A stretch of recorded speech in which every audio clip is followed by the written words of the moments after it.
Hey everybody, what's happening? Good morning. Good morning. Good Wednesday morning to you all.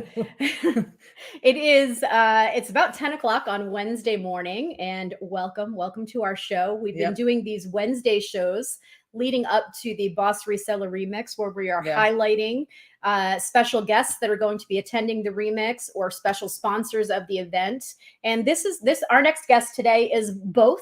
He is going to be attending in person, but the company WorthPoint is one of the sponsors of the Reseller Remix, and they are a long-term reselling resource and supporter of the reselling world in general.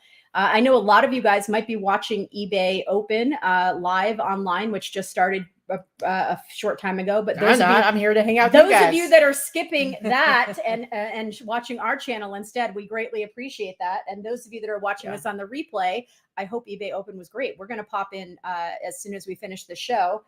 Katy and I are actually hosting an eBay Open live watch party here in our home for our local resellers. Which basically Friday. Just means we'll have like it on the TV while we just yap to each other. And I have a feeling that there probably won't be a lot of watching happening. I'm sorry, Brian, if you're watching this, but that's the fact. When you get people together, we just talk.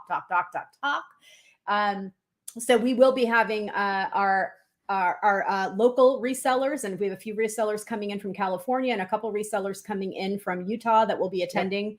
About 25 people. We do have an eBay employee joining us. It is an eBay sponsored meetup. Generally, our meetups are just the ones that we sponsor. We don't charge them. We never have, and we never will. We like to provide this as a friendly thing for the community that we just like to do. So we'll have lots of snacks and swag and all kinds of fun stuff. I would like to say that after my plea on Sunday, Mikey is bringing the spinach dip. I did see that. She harassed our friend Mikey Bags of Money, as we affectionately call Mikey Sacks of Money, into bringing his famous spinach dip that he likes to bring to our social events. And he brings them sometimes to the eBay meetups, but usually brings them to because he's a friend of ours as well socially. Brings them for all kinds of things. So he does the whole bread bowl. Katy has harassed him into spinach dip. I'm like, it's the summertime. We're busy. He may not have time to make spinach dip. Listen, he's like, I'm bringing it. Listen, Vikki's always like, people are always giving you stuff. They're always sending you stuff. They know what you like. And I'm like, yeah, because I'm assertive and I say what I want. I ask. And when I say I love spinach dip and I want some spinach dip, you know what? Mikey delivers. Mm-hmm. There's nothing wrong with saying what you like. So Lady Luckjunk has already popped up some running commentary on the eBay Open. Oh, get to have 24 photos in eBay. 12 was not, in case 12 is not enough. If you're selling clothing, 12 is generally enough unless it's vintage clothing. So that's nice that we have 24 pics added to eBay. Immediate payment still not here yet. Did they say they've only been promising for 4 years that it's coming soon? It's coming by the fall. It's coming by the spring. The only platform that cannot figure out how to pull it off. Seriously. But hey, what the hell? Linda Dean's bringing goods. Linda's coming and bringing goodies. I appreciate that. We're excited. I'm excited to see you. So yeah, and two dogs digs are in the woof woof. The dogs are in the house and said, we are more interesting than more things about sports cards. Yeah. I mean, listen, sports cards and collectibles is a huge money-making category for eBay. I totally get it. It's a huge money-making category for Whatnot and other platforms that are selling that type of thing. So I get why they're focusing on it. The reality of that, unfortunately, is that most of us in the thrifting, reselling, or retail arbitrage world, we don't sell those products. So it doesn't speak to us. No. However, I will say, because, they've done a lot of focus on cards and a lot of focus on shoes over the last couple of years. And you got to realize that the items that are super, super hot for e-commerce, eBay does have to jump on those trains because what it does is it does bring buyers to the platform. And the hope is that they come for that. And then they're like, oh, I've got an eBay account. I'm going to go check out what else there is. And hopefully they buy from us. So yeah. I get it. I get why they're doing it. It makes sense. I totally get it. I mean, still, I'm not an NFT person. I'll probably never get that. It's not something I'm ever going to deal with. However, they are jumping on the fact that I know they're going to talk about it. eBay Open this week is live selling, social selling, just like all of us that are preaching on the Whatnot train, that are all on Whatnot lately. eBay's going to get on board with that. And the reality is that eBay has a much larger audience. So, they've already got the audience bringing to you. So, I mean, I love Whatnot. I really do. I would like to see eBay do something as good as what Whatnot does. hopefully maybe even better, who knows? And those of us that feel more comfortable on eBay as a platform may use that as their venue. Poshmark is in the beta testing for live selling as well. Also really smart for people like the Posh Kings, who have a huge Poshmark following already, a huge Poshmark social following, and they're actually part of the beta tests, and they have a couple of shows scheduled. I don't know, you'd have to look at their account on Instagram to do some Poshmark live selling as well. So I'm interested to see. Live selling on Poshmark was never going to happen for me. You guys all know I hate Poshmark. I sell on it as a necessary evil because List Perfectly allows me to cross-post easily. And I use a bot. I don't care who hears it. I use a bot on Poshmark because if you don't, you're wasting too much time. Secret confessions. Not secret. That's a secret. But I mean, I use it because, I'll make $30,000 on a platform I don't have to do anything on. Trust me, I'm fine with that. I just don't really care for the platform itself. eBay's my baby. All I know is I'm thinking I'm going to start creating NFTs of you rolling your eyes, and I'm going to see if I can get rich. I'm pretty sure that somebody in our audience would buy one of those. I have a feeling, and it might be Danica. I'm just kidding. So, I mean, that being said, eBay has always been Katy and my native platform. I've been selling on eBay for over 25 years, as has Theresa. She has some wonky internet issues right now. She's in LA, so I don't think she'll be joining us, but we'll see. If she pops in, we'll pop her in. But regardless of what platform you sell on, pretty much everybody needs to be able to research. Yeah. And be able to research, like, pick up something. Yeah. Oh, sorry. I mean, I think everybody does need to be able to research, right? I mean, there have been a couple of different research companies throughout the years that have existed. eBay swallowed one of them, which is Terapeak. And Terapeak was a great resource for many years. I had a paid subscription with them for a long time. They went back 12 years of history for items that sold on eBay. WorthPoint is the company that we're going to be talking about now. And WorthPoint has been around. Will tell us because I don't want to mess up how long they've been around, but they've been around for a long time, at least as long as the early Terapeak, if not longer. And they don't store just 12 months. They don't store just eBay sales. They store sales from all different platforms and types of sales, whatever facets that are online. They store things for many years. They have all these different guides and ways for you to research really in depth on products, especially if you are an antiques or collectible seller. If you sell silverware, if you sell glassware, if you sell jewelry, if you sell the type of things where research is very, very important as far as hallmarks and markings and history of the item. I mean, granted, WorthPoint might not be your jam if you're selling American Eagle jeans all day long. I don't think you necessarily need something for that. I use it for vintage t-shirts. It's actually really good for vintage t-shirts. Yeah. Just because sometimes there'll be something that I can't find comps for anywhere, and because it's not a super common tee, and I want to see, like, okay, in the last 10 years has it sold somewhere? And sometimes I'll find information because you'll see people what they put in their description, and I'll find out how they got it. I'll find out history that, like, otherwise I never would have been able to, because I'll be like, what is this? I don't even know what this is. So yeah, I've been using WorthPoint as a subscriber for many, many years because, as a lot of you guys know to our channel, I actually started out selling antiques and collectibles. I lived in Rhode Island. I lived on the East Coast, and that was what I did. I was a thrifter, junker. I went to auctions and estate sales, and in a way that I don't do out here in Nevada because it just doesn't exist. We just don't have old things out here. It's a lot harder. So I had to switch. But when I do find old things, I'm thrilled because that's really my jam. That's what makes my heart happy. I love vintage clothing. I love selling little vintage tchotchkes. I especially love antiques. I love buying antique photographs and antique clothing. And I'm talking antique 100 years, not 20 or 25. I love vintage and antique dolls, 50s and earlier. I love all of that type of thing. I love vintage and antique ephemera, the type of stuff that is becoming more and more rare, which is also making it more and more collectible and desirable. And it's harder to find for me out here, but I'll tell you what, one of these days, I keep saying it, I'm going to go home to Rhode Island and stay there for a month and attend every estate sale and garage sale and drive home an 18-wheeler box truck or something, because I'll be able to fill that sucker with enough stuff for me to sell for years. Yep. So, all right, you want to bring Will in? Yeah, I want to bring Will in. So without all of that, the babbling, we're going to bring in Will Seippel. Hi, Will. CEO, founder of WorthPoint. We've been around a long time. You have been around a long time. And that was why I didn't want to misspeak of the words, because I know it's longer than I think it is. So Why don't you tell us how long WorthPoint has been around? A little over 15 years. Wow. Yeah. And so some of our data goes back before us, and that we actually have over 15 years of eBay data in WorthPoint. Wow. And that we have a lot of other things now as you talk about that. And I don't know if you want to take a guess how many items I've sold on eBay. Oh, I'd love to hear this. You've been selling as long as I have, if not longer. Guess how many items? Come on, yeah, that I know how many I've sold, and I've sold about 40,000. 43,000. Wow. See, I knew it had to be more, and he's got a way higher ASP than me. So it's funny. I think my average or my ASP is around $60. And what I've started doing now that I have a warehouse full of crap to get rid of, probably like some of us, and that I use a second platform for my more common or lower average value. I don't want to say it's any less exciting stuff, but it's just lower value. And I use Max Sold. That's an excellent resource. Unfortunately, we don't have it available everywhere. It's not available for us in Nevada at all. We're going to work on that. Sushi, their CEO, is a great guy.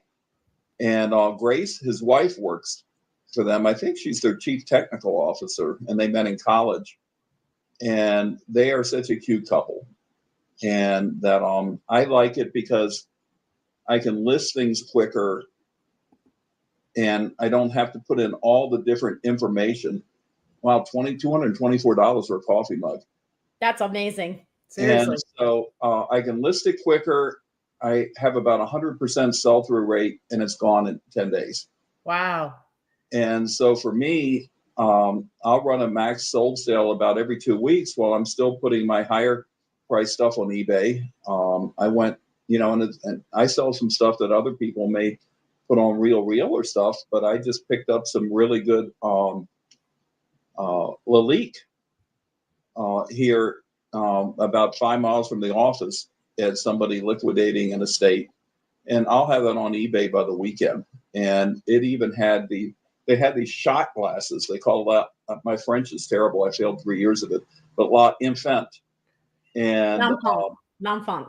Yeah, enfant. And they have these little babies on the shot glasses. So you're looking at these babies while you're shooting tequila, or in my case, that inappropriate, as Katy would say. Well, I used to do belly shots, but now I do.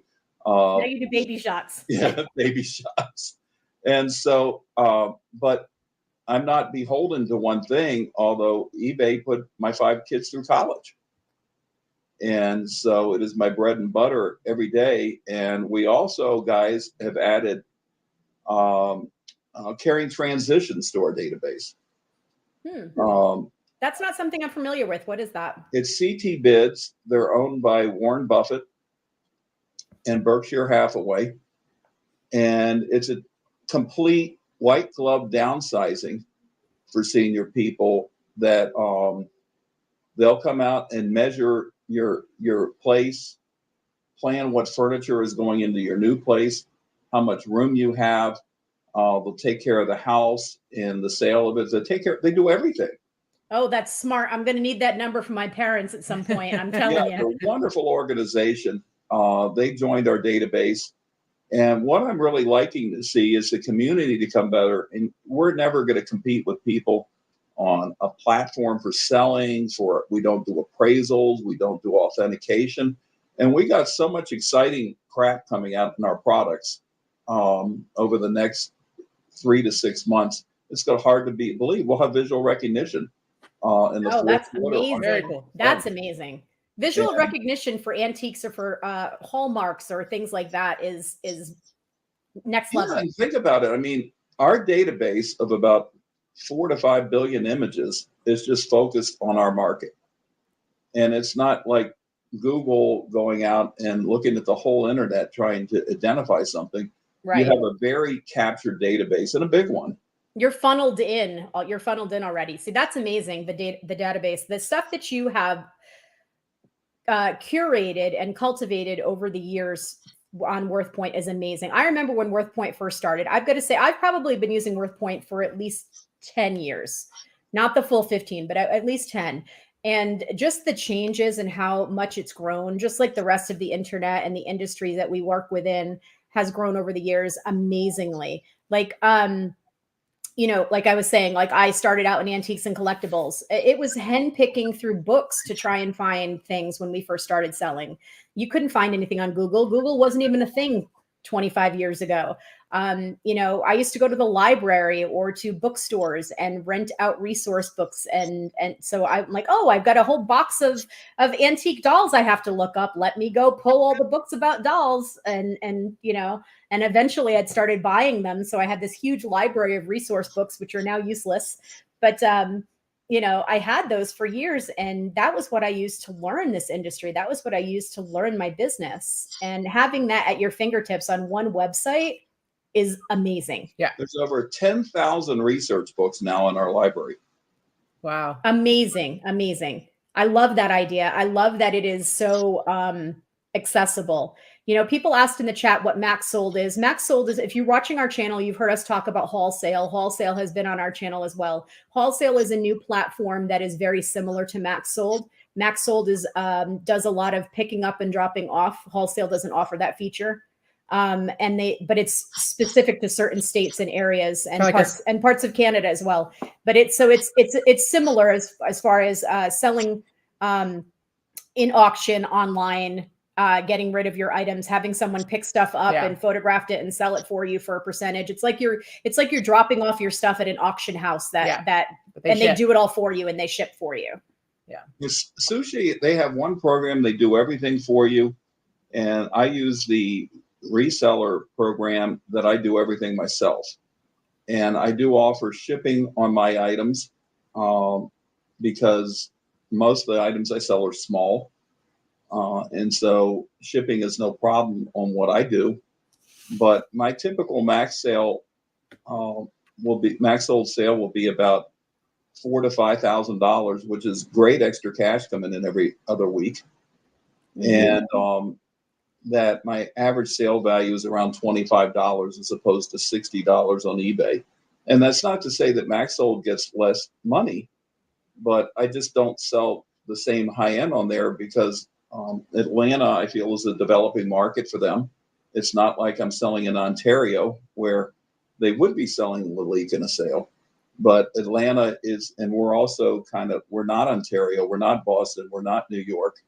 And so we're a little bit different. I have to sell a different product because I know who I'm focused on. And as I get better recognized, I have about 1,500 people to follow me on eBay, but we don't have that yet on Max Sold.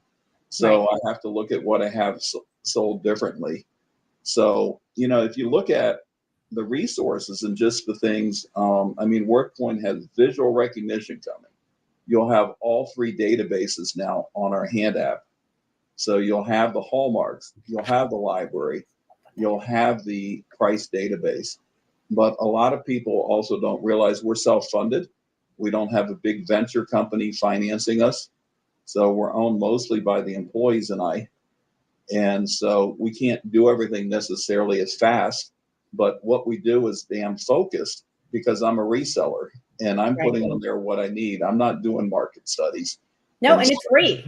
You know the market. You don't need to do market studies. You are the market. Yes. You are the person that's been using it forever. And the employees that you have working with you and around you are fantastic. I remember when you first started, it was just you and maybe one other person. And now you have, I don't even know how many people you have working for you now. It's every time I talk to somebody new, a friend of mine is like, oh yeah, I'm writing for WorthPoint now. Oh yeah, I work for WorthPoint and do this. I'm like, does everybody work for WorthPoint now? Will has his own entourage now. Yeah, get your paintbrush and come paint our fence with us.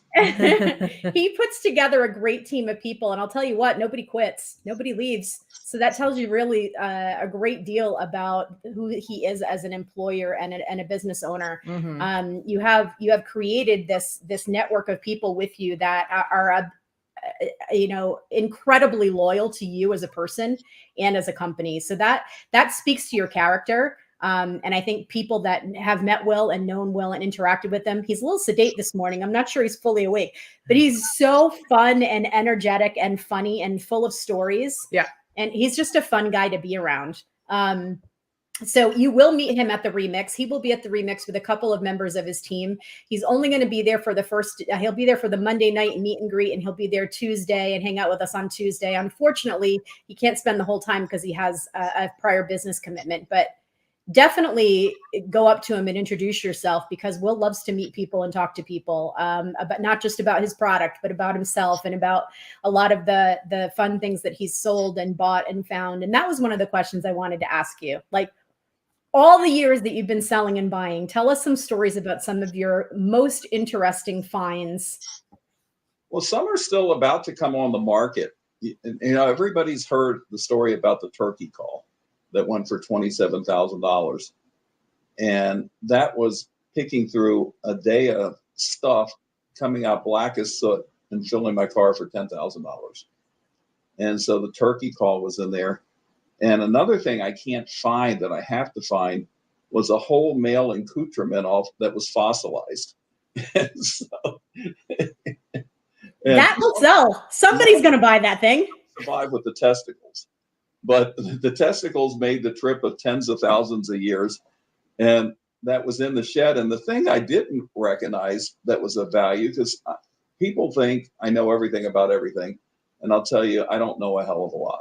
And I didn't know at that point in my life that meteor fragments were worth a lot. But they are. And this guy, it's the type of stuff you'll find in Atlanta. This was a poor city. And the Union didn't leave much here. I'm telling you guys, after they marched through 150 years ago. So he had all these meteor fragments outside his front door in this 1940s ranch house. And it's going to be a hard picking day when you get up to the house and the guy and his girlfriend need some money to go down to the 7-Eleven to get cigarettes and beer. It's going to be a good picking day, actually. If that's the case. That's a good picking day. That means that they're gonna be willing to negotiate and take good money for what you find. Well, it was anything I could fit in my car for 10 grand. Wow. And what shocked me is I was like the seventh picker through, and I don't know who these other 6 people are and if they're still in business, because you leave all this good stuff in this house, you ain't worth shit. It's true. It's true. I love, I think that that's one thing that comes with years of knowledge and knowing a little bit about a lot of things, like I know you do, and you definitely know way more than I do about lots of topics. But I love that I can walk into an estate sale on the 3rd day, or walk into a thrift store that I can see 15 other thrifters in, and still walk out with a full cart of items that other people have passed by, because I know the value of things that other people don't know. And that's the kind of thing that's really hard to teach. Having innate knowledge and having that good instinct is something I think that is very hard to teach. I tried it over the years. We've been trying to teach people for years, and some people get it very quickly, and others need to follow things a little bit more black and white. They need a list or certain names or whatever. And that's just a WorthPoint. Or a WorthPoint. It's a lot. Yeah, it's a lot harder to teach that instinct. And you definitely have that instinct. I know that I have it. I know Katy has it as an lot of our an artist, and a lot of successful resellers. Yeah, what's that? My mom was an artist. And it was the oddest marriage in the world. And I used to tell people that I knew UFOs existed, because I'd go home at night, my parents are fighting and throwing dishes at each other. So I'm on my way to get my milk out of the refrigerator, and I got a duck because a dish comes flying across. And my dad was a rocket scientist. He never finished college till the 1960s, but he worked in very dark things in the government. He was a 2-star general. And he was always at odds with my mom, who's a bohemian artist. And so you talk about oil and water in that house, and she had a college degree and he didn't. And so, it was an odd living growing up in a household with 2 totally different people. But my mom used to take me take me down to the Baltimore art museums. And there's some, Baltimore has a lot of problems now, but there's some great art museums there. And we would go down and study. I'd be 4 or 5 years old, a real nerd, and we would be studying modernistic painting and stuff. And so I think it gave me an eye, or trained my eye, to say, hey, this is good or this isn't good. But couple things. One of the neat things I have coming up is the whole records to build the World Cup, or America's Cup winner, Resolute, that won the World's Cup in 1920. And it was done by a bunch of robber barons. There's about 500 documents in there, how they were suppressing wages for their crew, including with other boat owners, and how they pulled off a scandal with the British that were the challengers, that they couldn't race till after the World War I was over, because the Americans didn't have their sails ready. They were having sail problems, and they were blaming it on, well, we can't do this during the war. And there's documents signed in there by Vanderbilt, who was sponsoring it, minor robber barons, and it was a whole effort. It reminds me of the Trading Places and all these rich guys in the Eddie Murphy movie. But it's about 500 documents full of famous signatures and autographs, and we're trying to figure out what to do with it. And that's an item I picked about 20 years ago, 15 years ago, and it's just been sitting. So we're getting it ready for market. But something WorthPoint's going to be doing with one of our fantastic partners, the Salvation Army, is we've gotten them about a donation of about 1,000 hats that are stylish hats that this woman paid about $3,000 a piece for. Oh my goodness. And she bought them over the last 60 years. She'd wear a hat once to a show in New York, and then put it into a shelf in a special closet that she kept hats in her mansion. And there's also a pair of 1,000 pairs of Chanel material pants.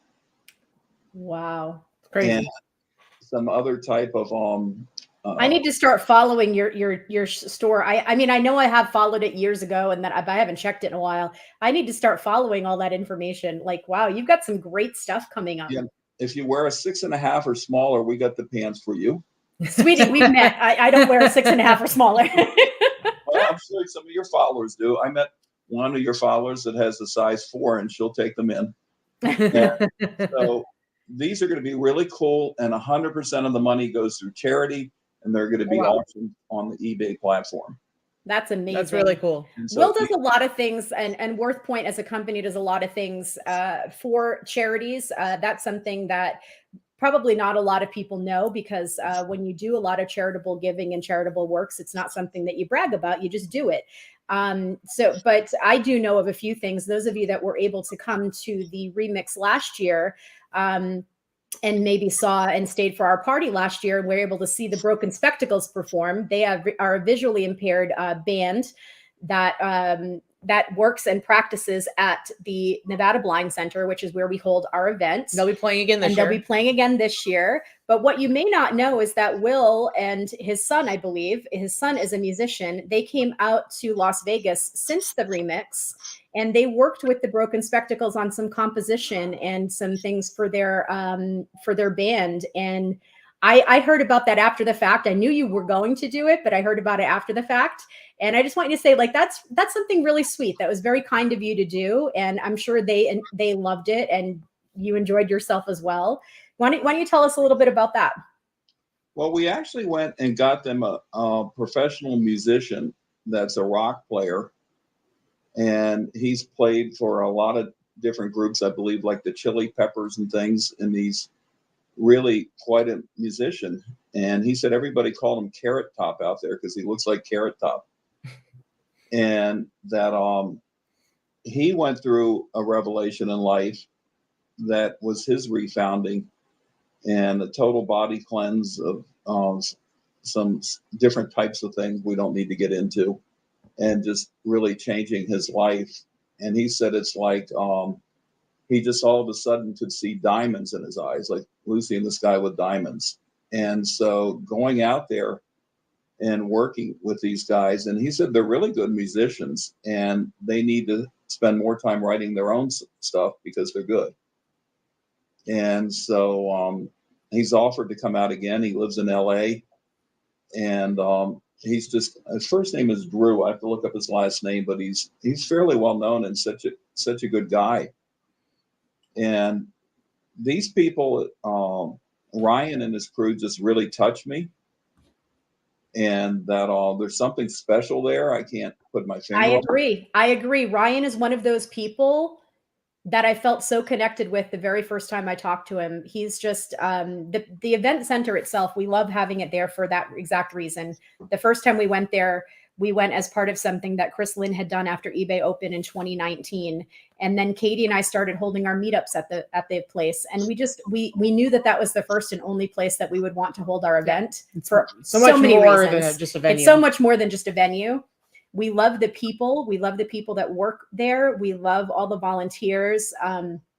We love the aspect of giving back to a nonprofit organization with a bunch of resellers. Yes, they happen to have a reselling division as well that is extremely successful. They sell on eBay. So it seems like it was a partnership that was just meant to happen. Mm-hmm. But Ryan is, those of you that were at the Remix last year, I moderated a panel with him and Lori Wong from Reflections of Trinity, because I've done a lot of charity and nonprofit work over the years. That's pretty much what I do with my spare time. And something about those two people were very similar, and they both have hearts, good, kind hearts and souls that just shine through their being. Yeah. And it makes you want to be around them. Well, that's why this year we're doing, for our Whatnot session, we're actually doing a live Whatnot show on the stage, and all the money's going to go back to the Blind Center. So we're going to be auctioning off some really cool stuff that's being donated by some of our speakers, and it's going to be really cool. Yeah, part of our event is going to be, and I think it's going to be the hit of the event, is Thursday afternoon. We are having the live Whatnot auction where people are going to be able to watch and bid from home. Those of you that are not able to attend the event, but also those of you that are there to attend can watch and bid in person. And everyone on Whatnot in general, because it'll be on Whatnot's account. So it'll be going out to all of their followers, not just our followers. So I'm hoping that we see a bunch of resellers that want to flex, and as some are want to do, and make some really big bids, because the money will all be going to the Blind Center. All of the products are being donated, and all of the money we raise. I'd like to see us raise $10,000 in 90 minutes. That's my personal goal. I think we can do it. Yeah, we'll see. Well, I need to bring you something. All right. Something you can auction. So I'll find something, and we'll have some fun. Yeah, absolutely. You know, I want you to come down to the Salvation Army with me when you're back in Atlanta. That was so inspirational to me. I thought they were just a bunch of people that hang out with red kettles at Christmas time. But they have, I mentioned to you last year, they have at least 120 depots around the United States. But they do, their focus is drug rehab. And that down here at the depot here, they actually have a full program that has an in-house institutional cafeteria.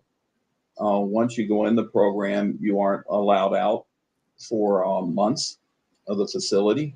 So you can't easily fall back into whatever you were into. And talking to some of the people down there and the life experiences that they had and the pain from it, that brought them, it's not bad people just using drugs that you might want to think about, that you're 18, you don't know what else to do.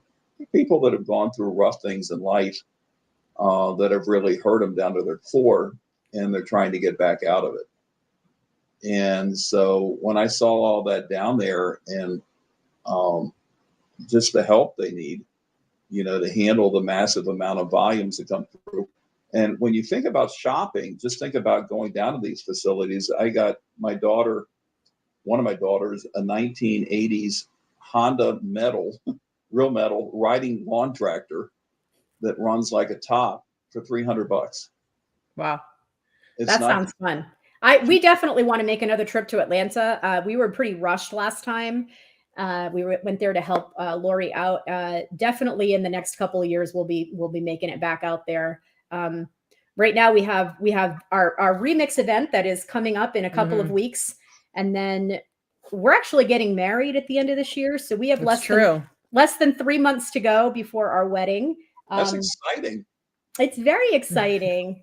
It's very exciting. So I will be forever spelling my last name because I'm taking Katy's name. I'll be forever spelling my last name for people going forward. It's the coolest last name. What was that? Who did the proposal? Only because she insisted. I actually proposed. It would have been the other way around. Let's see. 5 months after we started dating, back in February of 2018 was when I proposed. And we were supposed to get married 3 other times. And okay, so there was a lawsuit that we shall not speak about that derailed the first time because that was hanging over our heads. That derailed it twice. I didn't want to get married with that cloud over our heads. And so we waited for that to be done. And then COVID. Yeah. And COVID actually derailed it twice. So we're finally getting married December 17th. I proposed at the Mob Museum here in Las Vegas. And that is actually where we're getting married, at the Mob Museum in a speakeasy pub. Oh, wow. Very Gatsby style. And we're going to be coming back. We just moved into a really nice new home, a big home. And we're coming back and having a big wedding reception here at our house for all our friends and family that want to come. We kind of opened it up thinking only our local friends would want to come. And I just started talking about we might need a bigger house. Seriously. So we have all these people that are wanting to come from out of state, which I love. And you're more than welcome to come. If you're our friend, you're more than welcome to come. And we're going to just have it catered and have the backyard, rent a couple of inside and outside. That's the good thing about Las Vegas. Winter is not winter. So you have to worry about the weather. Nope. We'll have some beautiful, I'll rent a couple of space heaters. It's a little bit nippy in December, but not much. So, yep. Well, I'm excited for you guys. Thank you. So when you come down here, you go picking with us. Absolutely. You know what? I've been dying to go on one of WorthPoint's treasure hunts forever. I know. I've talked to Danna so many times about trying to put one together here. The unfortunate thing about Las Vegas, like I said, there's nowhere to do it. We have one really big yard sale, that weekend event that I've thought about trying to plan it around. And unfortunately, over the last few, it hasn't come back well from COVID. Yeah. It's too much new stuff and too commercialized. So it's almost like a flea market. It wouldn't be a good venue. So I would love to have one out here. We just don't have a good place where there's any picking. Well, and you look on Max Sold too, and I would encourage you, it's just like eBay. There is so much stuff on there. And one of the things I got, you're going to see I'm in shorts, but that's okay. I said, who wears shorts with a dress shirt? Oh, they wanted me to wear a dress shirt here, so I'm wearing a dress shirt. Well, we're casual. We're wearing T-shirts, so don't worry about that. I expect you to be in a Hawaiian shirt. I know. Wonder what my gang did with this. There's I found a Puritan, I don't know, somewhere around here in my office, a Puritan book it was printed around 1615. Wow. And I found that at a sale in Florida, and I went and picked it up on the way down to my house when I was driving. And it's so exciting, maybe it's not things that other people get excited about, but I do. And doing the research, because people used to write their names in their books. Books were very expensive. Yep. And people were very proud they had them. And if you're carrying them around, you want to make sure people know it's yours. It doesn't get lifted off the tavern table or wherever you're at. And so I think the book, it belonged to a Puritan that came to the United States in the 1600s. And I think he's the founder of a Bridgeport, Connecticut. And so we're doing our research on that. But it's the type of things you can have some fun, going through. And you just don't know what you're going to find in these places. And this was another book they had, and I'm laughing at the title, but it's called The Virgin's Nosegays, or The Duty of Christians Virgins. Oh, okay. And I thought, what is the duty? I don't even know. It's going to really be interesting. It hasn't been applicable to me in centuries, but In centuries. It's fun stuff that you go through, and it's like so rewarding that you can come in.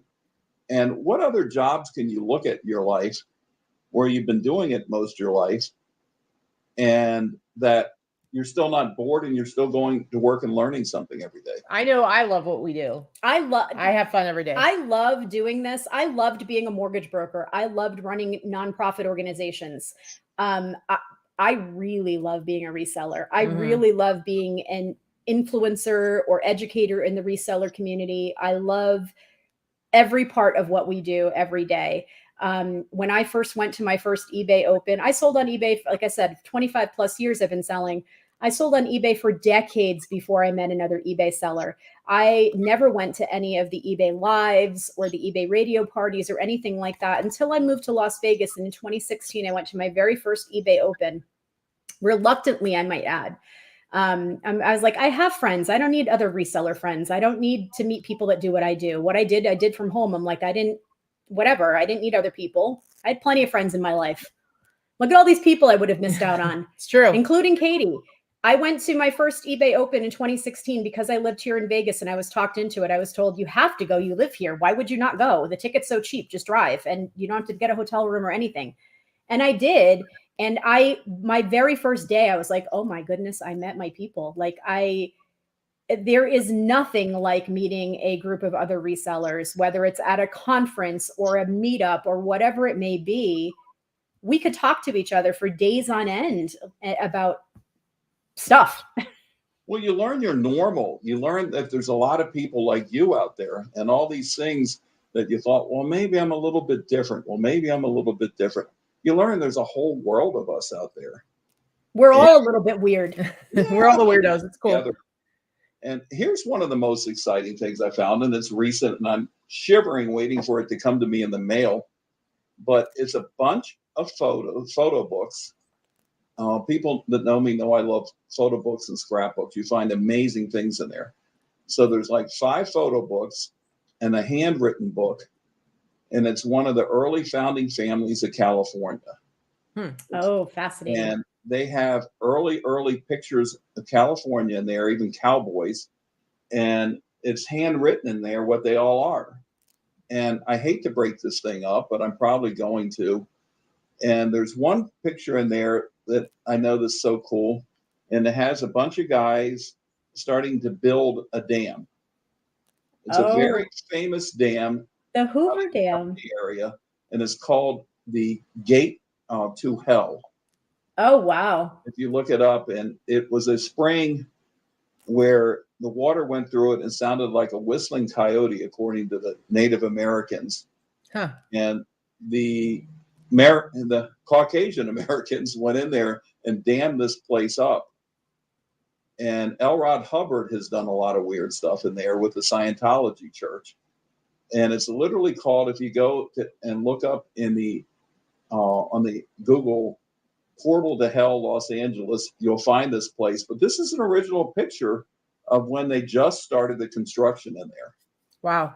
That kind of stuff is fascinating. When I purchased, when I used to, live in New England, my favorite things to purchase were Victorian photo albums and Victorian scrapbooks. And they're still highly collectible. If you find them, by the way, guys, if you advertise them properly, they will go for a good money. And Civil War scrapbooks, letters back and forth between families and from the Civil War and World War I and World War II. When you find the letters with the red and white edges and the envelopes and they're bound together with a ribbon, that's kind of one of my favorite things to find and read these letters of people going back and forth, and the scrapbooks and the Victorian calling cards, and just, they have such history. There's so much history and information. And I find that fascinating. I've read everything. Whenever I find an old diary, I read them. I love it. And sometimes I take a few things out, or sometimes I'll take them apart, or sometimes I'll leave them together. It depends. Mm-hmm. And this one I found down in Atlanta of a nurse from the New England area. She had some football tickets in there. And the ones from like Harvard are all fancy. And I had one that looked like a carnival ticket.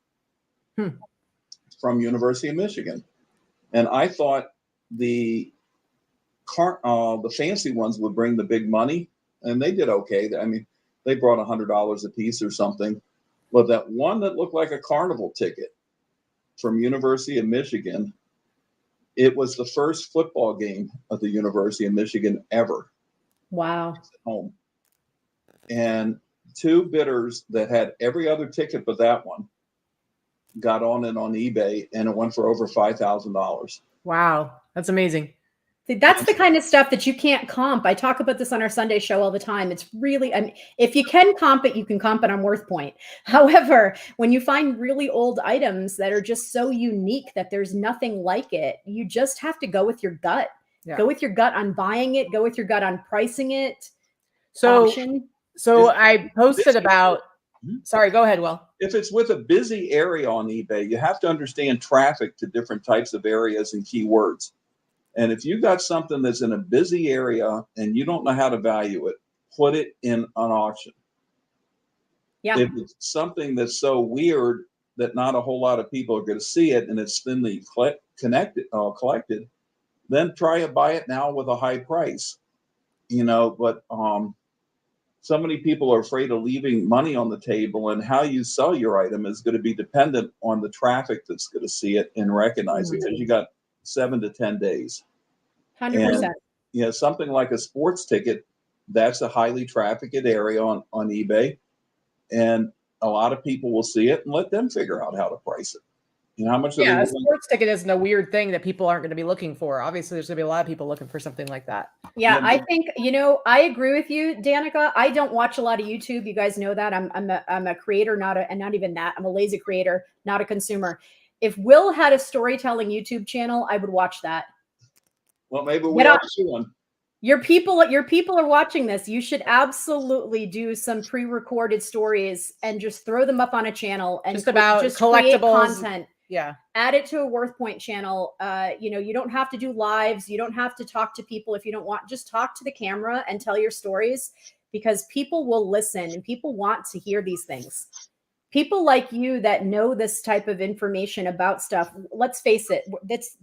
The generations of people buying and selling antiques and ephemera and knowing about them are dying off. So those of us that are still interested in this type of stuff and want to continue preserving history and talking about it, it's invaluable. And what you've built with WorthPoint is not just a research tool, it's a legacy, because the information that you have there is stuff that is put together in one place that cannot be found in a lot of places elsewhere. And that's what I don't think a lot of people understand, and they don't quite grasp it. It's not just a research tool, which is great as a research tool. That goes without saying. But the fact that you're collating and creating this history, it's an amazing archive. This archival history of a legacy for future generations is invaluable. It really is, and I don't think that there's enough emphasis put on that fact. You are acting in a way as an historian, and that's super important, I think. Well, that's what's exciting about the WorthPoint Vault that we're going to start publicizing. It's up there as a beta right now, and the WorthPoint Vault will be for you as a homeowner or custodian to put your items in there. You can start going in. I believe some of mine are already available to see. And that I can put on there when I bought it, what's important about it to me, what was my emotion with it, who do I want it to go to when I'm not here. I can start moving them out to the market to a WorthPoint partner if I want to. But even if I do that, that bin will always be there. So it is a fingerprint of that item that somebody can trace through time. They can keep the provenance and go back to it. I have things from my family. You guys know I have a daughter in the Navy. She's now a department officer on the Jason Dunham, God bless her.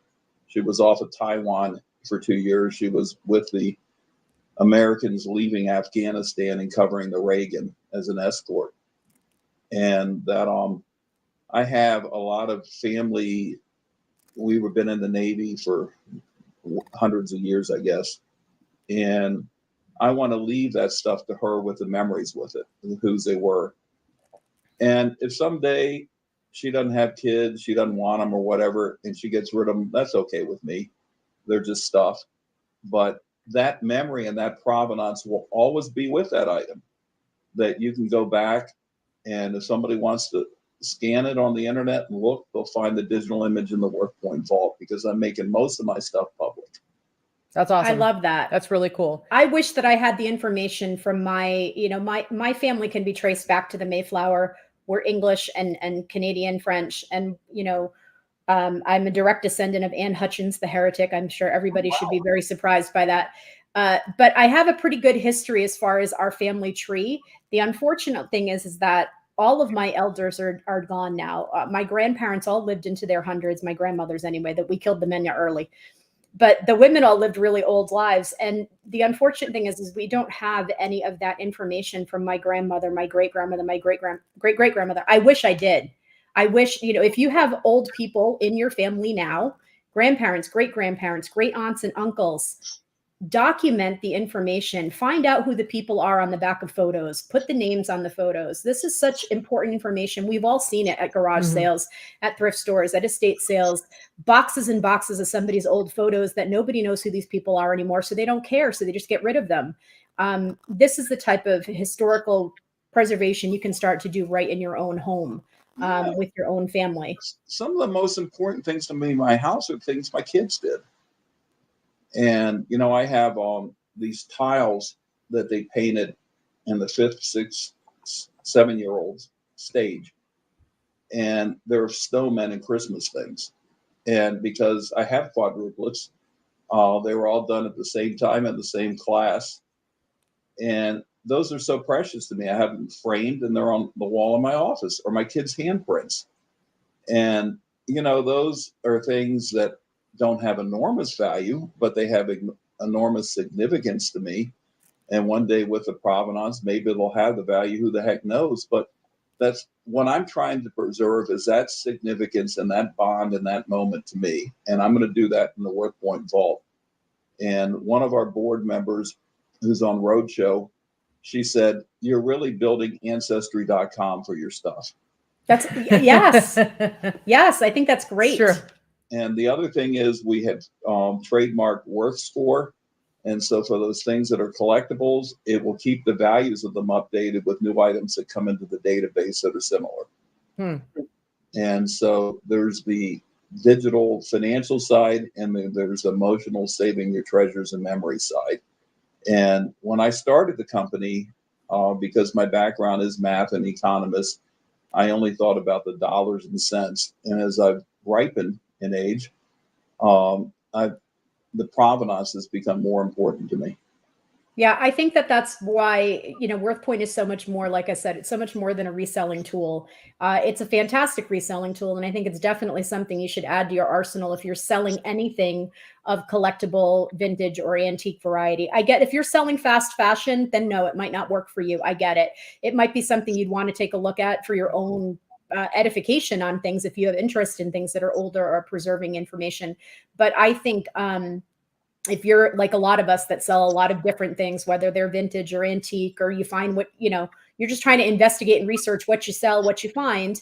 I know that DuPage Picker, Greg, is a huge seller of vintage and antique ephemera and toys and things like that. And WorthPoint is something that I guarantee he uses frequently for what he sells. And preserving the old things that we're dying off. As Greg says, 30 years from now, we're going to have to pick apart cell phones to find photos.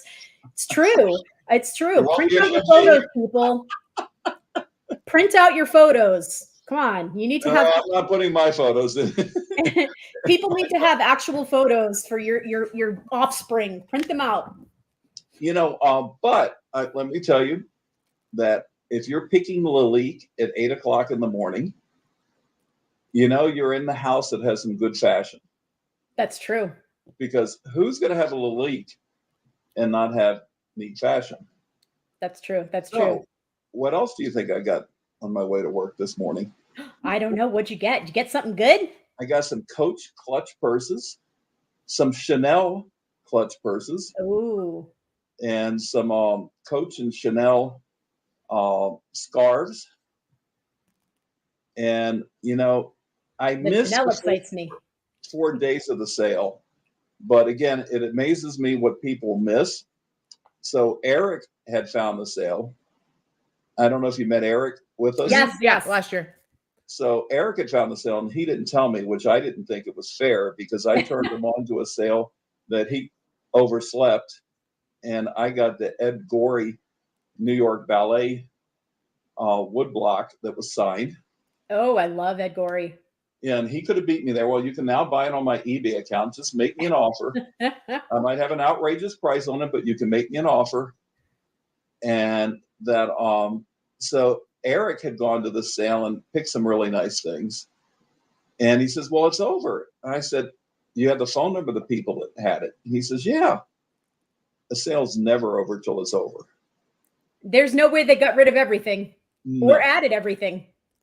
So Eric, I said, call him. Come on, Eric, call him. It's okay. It's okay. And so he did. And he says, well, you have to be over there by 6 o'clock sharp, because they're going to a steak restaurant. It's his birthday. And so they're going to leave.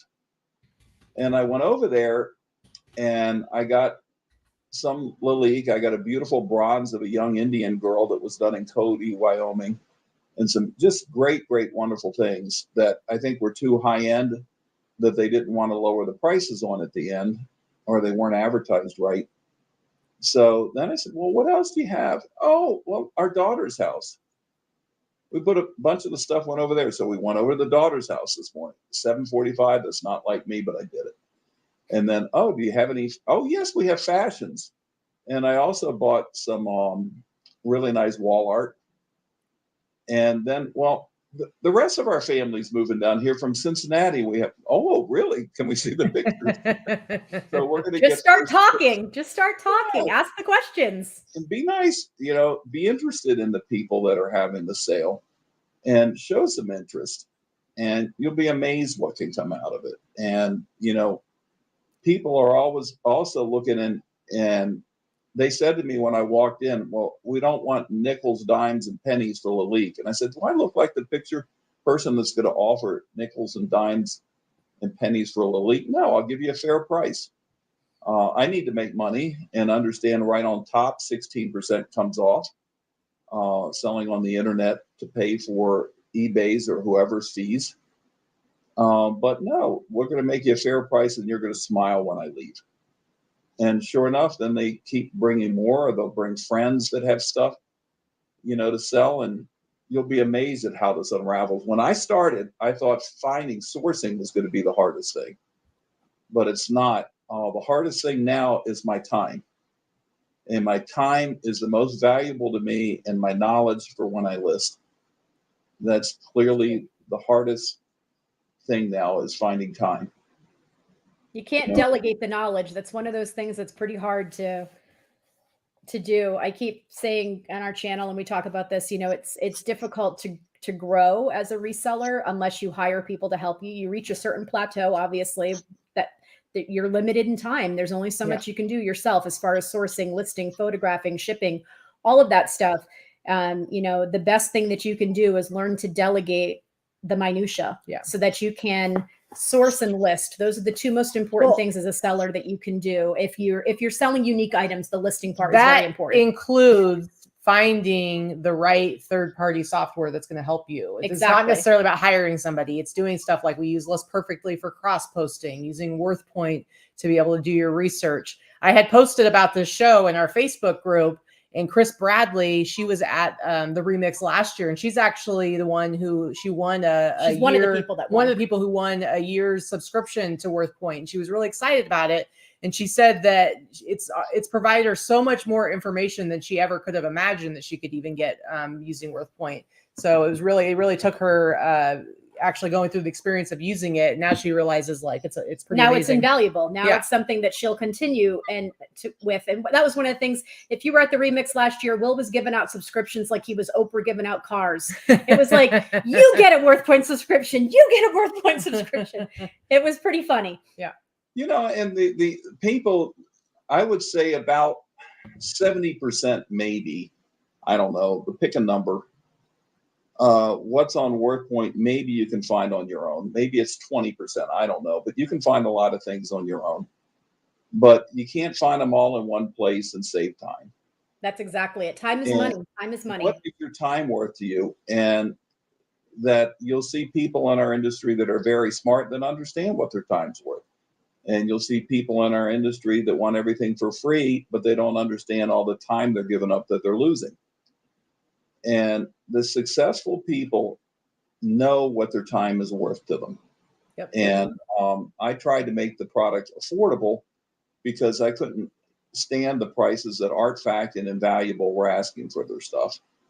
And we did, for the first time in our life, a price increase on our base this year because it's been a really tough year for a lot of us, including my employees. And so first time ever I raised people's price, but I didn't raise them up to the list price of what we're selling now. We raised them about 10%.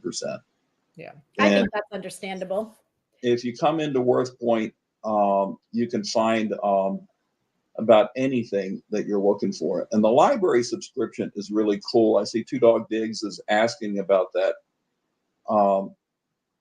We have two ways we put books into our library. And we also have a full-time lawyer on staff to make sure we have proper copyrights to our books that are in the library. Is that our friend Nanette? I know. No, it's Robert Schmidt. He's in the back room. We don't let him talk to anybody. Well, we know Nanette is an attorney that is also a reseller. She'll be at the Remix. Nanette has won an eBay Shine Award before. So I love Robert. He's about 2 years out of school, and he handles everything from, I've had somebody chasing me for 5 years for a copyright violation that isn't true in New York court, but God bless her, she's pro se and can go on forever. And he also does our research for us, and that and making sure we have proper copyrights for our books. So we go out and buy and obtain old books that we think would be interesting for our users. We even have books that were printed over 100 years ago that maybe they made 100 editions on church silver and all the hallmarks of the early U.S. silversmiths going back to the colonies. All the way to, we bought the right to collectors' books. If you guys remember those in Paducah, Kentucky, they had books on everything. We bought the rights to all their books electronically. Patricia Mark, who's in Long Beach and an eBay reseller, she goes on and gets digital books for us. We might have Tiffany catalogs from 1920. And so there's about 10,000 of these books, and we're adding about 125 books a week. Wow. Some of them are scanned in, some of them are brought in digitally. And we put so all of them are digitally available, now, whether you have to do the scanning or you get the digital files yourself. We may go find them, in some obscure library in a digital form and bring them in at WorthPoint. And so if somebody has a library subscription on WorthPoint, they're able to access all those books and look through them and do their research. One of my people was using, I now have helpers, and one was using it for research on mohair teddy bears. And because she didn't understand mohair teddy bears from, early 1900s, so we were going in there trying to figure out what it is. And we even we have about every Stanley tool catalog made. That we went out and we're taking them out of digital libraries. But, could you find it yourself? Maybe, but they're not in all one place bundled together. And now we're tying the books together to our dictionary. So you could go under Rookwood and read about Rookwood, what's interesting about it. On WorthPoint, we'll take you to Rookwood marks on our site. We probably have every Rookwood mark ever made for their pottery forms and their artist signatures. And you can read books on the Rookwood in our site, and you can get pricing. It's all brought together in the dictionary. That's amazing. On Rookwood. That's amazing. We could talk to Will for hours, guys. Will's a talker. We're talkers. There's so much. He's just a wealth of information. Those of you that are watching this, we'd love to have Will back sometime to chat again. Not just for the remix. So I think that we'll have to have him come back and chat with us again in another few months, and we'll talk about different topics. Yeah. And tell me what you want to talk about. Yeah, we won't keep you that much longer. It's already, this hour has gone by so fast already. You honestly, story time with Will Seippel should be a YouTube channel. It's true. It would be amazing for your family to cherish for generations. As Danica says, I agree with this. We were so happy when Will and WorthPoint stepped up to help sponsor our event last year. It was our inaugural event, and we know that a lot of our sponsors took a chance on us, not knowing if it was going to be whatever. It could have been a hot mess. They didn't know. The people that stepped up to help support us and sponsor our event the first year were definitely taking a chance on us as people, not knowing how it was going to turn out. And I definitely appreciate that, Will. I know that Theresa and Katy feel the same. We appreciate WorthPoint support. And those that came last year, now they know it was a good event, and it was, and we're going to be stepping it up. It'll be even better this year. And so many of our sponsors decided to come back and support us once again. And we greatly appreciate having you there. WorthPoint, I don't think it's a reseller event without having WorthPoint present. WorthPoint and reselling go hand in hand. And they've been at every eBay event, and hopefully they'll be at our events every year going forward as well. Thank you for taking time out of your busy day. As you said, time is your most valuable resource, and you are a busy man. We appreciate you being here. Do you have any last words of advice or anything you want to tell our audience? No, pay attention to the detail of things. And always look at the top, the bottom, and I'll leave you with one last find that was a home run. That if there's something, and I'll have to send you guys, I'll have our people send you a picture. It's called a watch safe. And when you came home and you had a long day, and we're talking 100 to 200 years ago, you would hang up your pocket watch in a watch safe at your house. And all of a sudden, your pocket watch could become a table watch, table clock. So I picked one up here at a sale in Atlanta recently. And I'm going to say this funnily, but you always look at the bottom of things. The bottoms will tell you more about something than the top. So I picked up the bottom, and it wrote on there, "This was made by a sailor on the Black Jake." And it's like, wow, what's the Black Jake? And I had a hard time finding the Black Jake on the web. But it was a slave trade ship that went from Baltimore to Jamaica. Wow. And this looked like it was made by a sailor. It had some of the carving of the whale and stuff that you'd see on it, but it was primarily a dark wood, but like a Hepa white scroll clock. And that the more interesting thing about the Black Jake then is fast forward a few years to our Revolutionary War. It was used as a privateer by the Americans to raid British ships. And the Black Jake was sunk. And so I know this watch safe I have, which is the best one I've ever seen. It was just a great bargain, not only because it was a watch safe, but you know that it was made by a sailor that was either on a slave ship or a privateer that got sunk in the American Revolution. That's amazing. That's fascinating. And see, I find all of that fascinating. All that historical stuff is it's amazing to me. That artifacts and paperwork and things like that are still out floating around and still being found and preserved by people like you. Never get tired of what you all do. Or what we do. No. Yeah. Never get tired of it.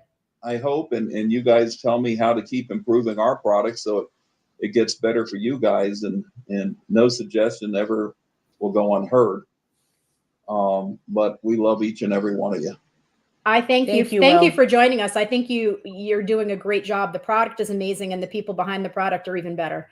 Yeah. So thanks for joining us, and we'll see you in a few weeks. Thank you. See you in a few weeks. All right. See y'all, you guys. Have a great rest of your week.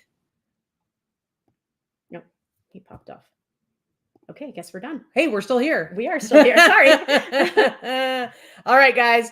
we're going to go ahead and go. We got works to do. I'm hungry. Well, I guess I got to wait a little bit for lunch. It's only 11 o'clock. I'm getting hungry. Okay. Anyway, guys, thank you so much for coming and hanging out with us. This is probably the last of our Wednesday shows that we're going to do before the remix. Yep. We got to get down to brass tacks, guys. We got stuff to do. We got work to do, but we're excited. We are going to add a link to Will's eBay store when we put this show up in a few minutes.